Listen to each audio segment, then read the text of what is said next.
আব্বার কাছে বাইক চাইছিলাম, দেয় নাই। তাই আব্বার ক্রেডিট কার্ড দেখায় কিস্তিতে বাইক নিয়ে এসেছি।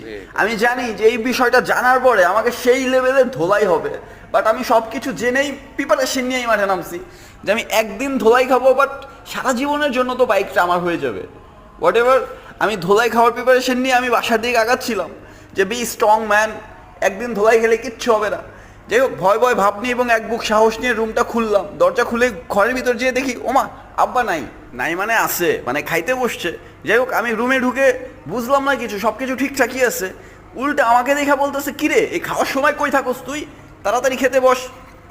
আমি কোনো কিছু না বলে খেতে বসলাম, যে দেন আব্বা ভাত দেন। বুঝতেছে না কিছু, যে দীর্ঘ 7-8 ঘন্টা হয়ে গেছে তার কাছে ক্রেডিট কার্ড নাই, এটা নিয়ে তার কোনো উদ্বেগ নাই। ঘটনা কি? যাই হোক, তারপর আমি ভাত নিলাম, ইলিশ মাছ নিলাম। খাওয়া দাওয়া শেষে আব্বা দেখি উঠে চলে যাচ্ছিল।